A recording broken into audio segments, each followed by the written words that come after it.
तो सवाल में हमसे कहा जा रहा है कि इस इनइक्वालिटी को ग्राफ पे बनाएं। और पहले चलें हम इस ग्राफ पे x और y एक्सिस लेबल कर लेते हैं। तो ये हो गया x एक्सिस, ये हो गया y एक्सिस। अच्छा, तो इनइक्वालिटी ये है कि y 3 ज़रब x जमा 5 से कम है। और अब हम x की मुख्तलिफ इकदार के लिए देख लेते हैं कि y की इकदार हमें क्या मिलती है। जैसे अगर x को हम 1 के बराबर रखें तो y हो जाता है 3 ज़रब 1 जमा 5, यानी y बराबर हो जाता है 8 के। और इस तरह ये नुक्ता यहाँ आ जाएगा। अच्छा, अब इनइक्वालिटी तो ये दिखा रही है कि y की इस कदर से कम जितनी भी इकदार हैं वो इस इनइक्वालिटी में शामिल होंगी या इस इनइक्वालिटी पे पूरा उतरेंगी।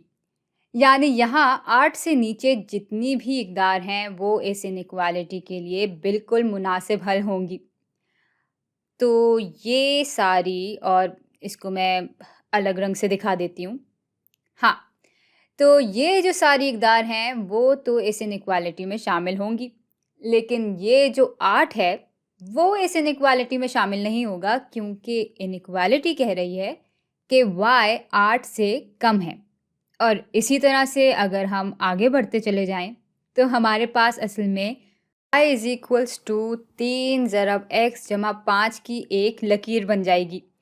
लेकिन हम उस लकीर के ऊपर, यानी उस लकीर पे जितने भी नुक्ते हैं उनको शामिल नहीं करेंगे, बल्कि सिर्फ और सिर्फ इस लकीर से नीचे जितने भी नुक्ते हैं उनको शामिल करेंगे। और अब इसको हम ग्राफ पे बना लेते हैं। भाई, हमें मालूम है कि इसकी ढलान 3 के बराबर है और ये जो 5 है वो इसका y इंटरसेप्ट है। यानी इस नुक्ते पे ये लकीर जो है वो y एक्सिस से गुजर रही होगी।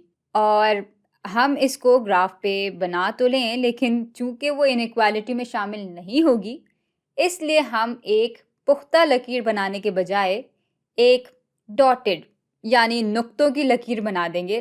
तो पहले इस y इंटरसेप्ट से शुरू करते हैं और ये होगा 1 2 3 4 और इस 5 पे हम यहाँ पे नुक्ता बना लेंगे।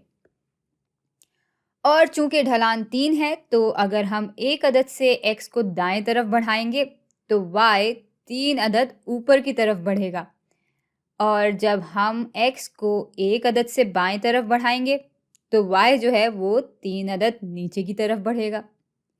यानी यहाँ पे ये नुक्ता इस लकीर पे होगा, यहाँ पे ये नुक्ता आ जाएगा और ये नुक्ता भी चले हम बना ही लेते हैं।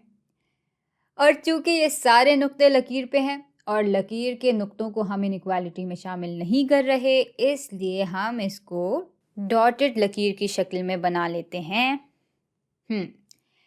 तो भाई, अब इस लकीर के नीचे जितने भी नुक्ते हैं वो तो इनइक्वालिटी में शामिल हैं। मिसाल के तौर पे किसी भी x की कदर को ले लेते हैं, चलें -1 को ले लेते हैं, और जब इस x की कदर को हम इस इनइक्वालिटी में डालेंगे और उसको हल करेंगे तो ये वाली कदर आएगी, और इस लकीर पे जो भी कदर आई है हम उसको शामिल करने के बजाय इस नुक्ते के नीचे जितनी भी y की इकदार हैं उनको इस इनइक्वालिटी में शामिल करेंगे। और यही चीज़ बाकी की x की इकदार के लिए भी लागू होगी। भाई, कोई भी x की कदर लें, उसको इनइक्वालिटी में डालकर हल करें, जो y की कदर आएगी उसको हम शामिल नहीं करेंगे, लेकिन उससे कम जो भी y की इकदार होंगी वो इनइक्वालिटी में शामिल होंगी। और इस तरह हम देखेंगे कि ये जो पूरा हिस्सा है वो इस इनइक्वालिटी जहाँ y कम है 3 ज़रब x जमा 5 से, उसको दिखा रहा है।